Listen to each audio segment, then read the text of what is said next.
தமிழகத்தில் 1,57,000க்கும் மேற்பட்டோருக்கு HIV பாதிப்பு இருப்பதாக மருத்துவத்துறை அமைச்சர் மா. சுப்பிரமணியன் சட்டப்பேரவையில் தெரிவித்தார்.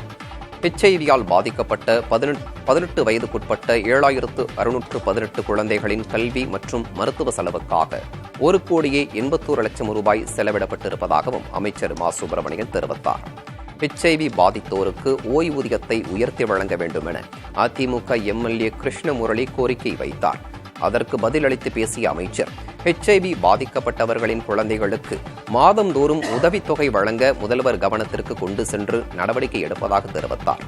கடந்த அக்டோபரில் தமிழகத்தில் HIV பாதிப்பு 1,32,200 இருந்ததாக அறிவிக்கப்பட்ட நிலையில் 6 மாதங்களில் மேலும் 25,000 பேருக்கு பாதிப்பு ஏற்பட்டுள்ளதா என்ற கேள்வி எழுந்துள்ளது. பொள்ளாச்சி பாலியல் வழக்கில் எதிர்த்தரப்பு சாட்சியங்களாக சேர்க்கப்பட்ட அரசு அலுவலர்கள் 2 வருடம் எதிர்த்தரப்பு விசாரணை மற்றும் அரசு தரப்பில் குறுக்கே விசாரணை நிறைவடைந்தது. பொள்ளாச்சியில் இளம் பெண்களை பாலியல் வன்கொடுமை செய்து வீடியோ எடுத்து மிரட்டிய சம்பவம் தொடர்பாக கைது செய்யப்பட்ட 9 பேர் சேலம் மத்திய சிறையில் அடைக்கப்பட்டனர். இந்த வழக்கு கோவை மகிழா நீதிமன்றத்தில் நடந்து வருகிறது. வழக்கில் CBI 1000 பக்கங்கள் கொண்ட குற்றப்பத்திரிகையை தாக்கல் செய்துள்ளது. இன்றைய விசாரணையில் எதிர்த்தரப்பு சாட்சியங்களான பொள்ளாச்சி கிழக்கு காவல் நிலைய உதவி ஆய்வாளர் கௌதம் மற்றும் பொள்ளாச்சி அரசு மருத்துவமனை இருப்பிட மருத்துவ அலுவலர் மாரிமுத்து ஆகியோர் ஆஜராகினர். இருவரிடமும் எதிர்த்தரப்பு விசாரணையும் அரசு தரப்பில் குறுக்கு விசாரணையும் நடைபெற்றது. வழக்கு நாளைக்கு ஒத்திவைக்கப்பட்ட நிலையில் நாளை அரசு தரப்பு வாதம் தொடங்கப்படும்.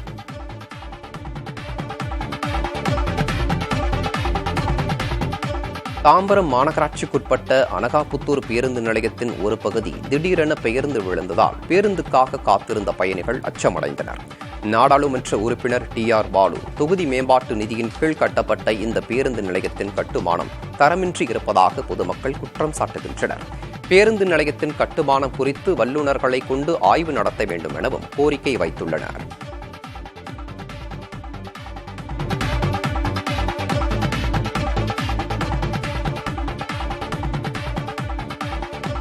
CBI தனக்கு எதிராக பதிந்த வழக்கை ரத்து செய்ய கோரி அமைச்சர் நேருவின் சகோதரர் தாக்கல் செய்த வழக்கில் அமலாக்கத்துறை இடையீட்டு மனு தாக்கல் செய்ய சென்னை உயர்நீதிமன்றம் அனுமதி அளித்துள்ளது. தன் மீது CBI பதிந்த மோசடி வழக்கை ரத்து செய்ய வேண்டும் என அமைச்சர் நேருவின் சகோதரர் ரவிச்சந்திரன் சென்னை உயர்நீதிமன்றத்தில் மனு தாக்கல் செய்தார். இந்த வழக்கில் அமலாக்கத்துறை சார்பில் ஆஜரான சிறப்பு வழக்கறிஞர் CBI வழக்கை அடிப்படையாக வைத்து தாங்களும் வழக்கு பதிந்துள்ளதால் இந்த வழக்கில் தங்களையும் இணைத்துக் கொள்ள வேண்டும் எனவும் கோரிக்கை வைத்தார். இதற்கு அமலாக்கத்துறையின் நடவடிக்கை சட்டத்தை மீறியது என ரவிச்சந்திரன் தரப்பில் கடும் எதிர்ப்பு தெரிவிக்கப்பட்டது. தங்கள் அரசியல் எஜமானர்களை திருப்திப்படுத்த அமலாக்கத்துறை இதுபோல செய்வதாகவும் ரவிச்சந்திரன் தரப்பில் குற்றம் சாட்டப்பட்டது. இதற்கு சட்டப்படியே தாங்கள் நடவடிக்கை எடுப்பதாக அமலாக்கத்துறை சார்பில் பதிலளிக்கப்பட்டது. இதை கேட்ட நீதிபதி அமலாக்கத்துறைக்கு இடையீட்டு மனு தாக்கல் செய்ய அனுமதி அளித்து உத்தரவிட்டார்.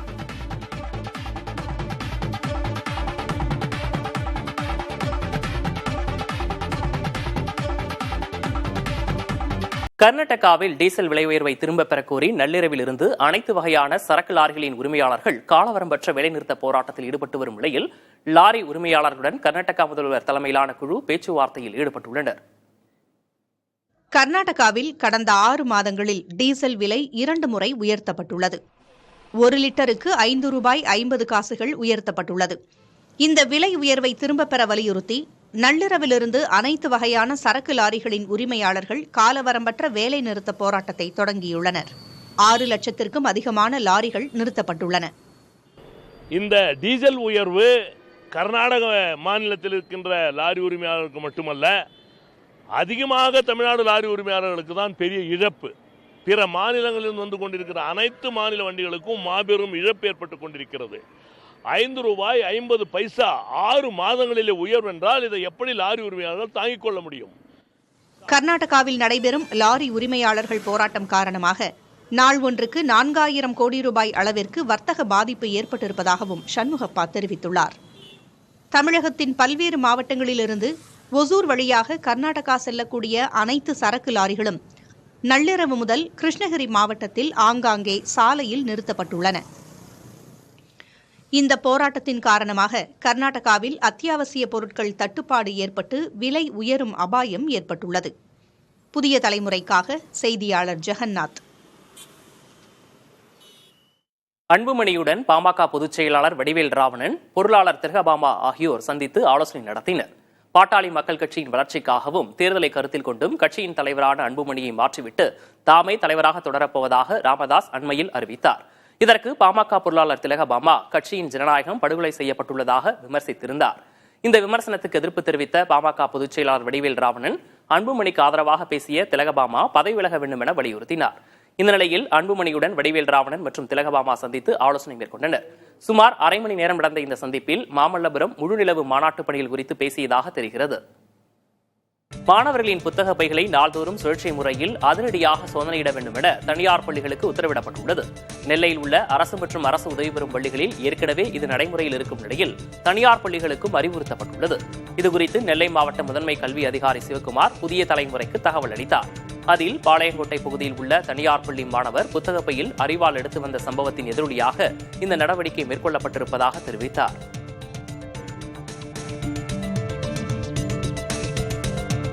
தென்மேற்கு பருவமழை இயல்பை விட அதிகமாக பதிவாகும் என்று இந்திய வானிலை ஆய்வு மையம் தெரிவித்துள்ளது. இது தொடர்பான அறிவிப்பில் ஜூன் மாதம் முதல் செப்டம்பர் வரையிலான தென்மேற்கு பருவமழை காலகட்டத்தில் பல்வேறு மாநிலங்களில் இயல்பை விட மழைப்பொழிவு அதிகமாக பதிவாகும் எனவும் ஒட்டுமொத்தமாக 87 சென்டிமீட்டர் பதிவாகும் நிலையில் இந்த ஆண்டு 105 சென்டிமீட்டருக்கு மேல் பதிவாக வாய்ப்பிருப்பதாகவும் தெரிவிக்கப்பட்டுள்ளது.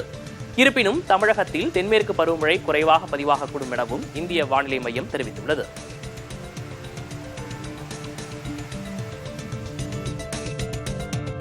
நாம் தமிழர் கட்சியின் நிர்வாகி துரைமுருகனின் சாட்டை வலையொலி பக்கத்துக்கு கட்சிக்கும் எவ்வித தொடர்பும் இல்லை என சீமான் தெரிவித்துள்ளார். இதுகுறித்து நாதாகாவின் தலைமை ஒருங்கிணைப்பாளர் சீமான் வெளியிட்டுள்ள அறிக்கையில் சாட்டை வலையொலியில் வரும் கருத்துகள், செய்திகள் அனைத்தும் துரைமுருகனின் தனிப்பட்ட கருத்துகள் என தெரிவித்துள்ளார். அவற்றிற்கும் நாதாகா பொறுப்பு ஏற்காது எனவும் சீமான் தெரிவித்துள்ளார்.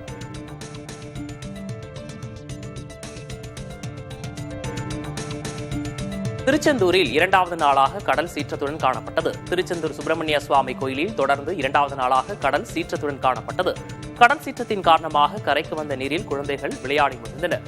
கடல் சீற்றம் உள்ள பகுதியில் பக்தர்கள் மற்றும் குழந்தைகள் எவ்வித அச்சமும் இல்லாமல் நீராடினர். கடற்கரையில் பக்தர்களை பாதுகாப்பாக நீராட காவல்துறையினர் மற்றும் கடற்கரை பாதுகாப்பு பணியாளர்கள் அறிவுறுத்தினர். ஏற்கனவே நேற்று மாலை மற்றும் இன்று காலை வரை கடல் உள்வாங்கி காணப்பட்ட நிலையில் மீண்டும் கடல் சீற்றத்துடன் காணப்பட்டது.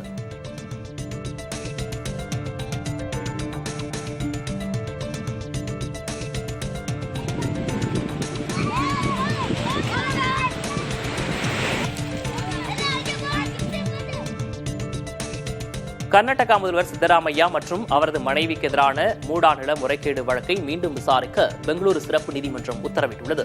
மைசூரு நகர்ப்புற மேம்பாட்டு வாரியத்தின் 14 வீட்டுமனைகளை ஆக்கிரமித்ததாக முதல்வர் சித்தராமையா மற்றும் அவரது மனைவி மீது ஆளுநரிடம் பாஜக புகார் அளித்த நிலையில் மைசூரு லோக் ஆயுக்தா காவல்துறையினர் வழக்கு பதிவு செய்து விசாரித்தனர். இதில் சித்தராமையா மற்றும் அவரது மனைவி குற்றமற்றவர்கள் என்று அறிக்கை தாக்கல் செய்யப்பட்டது.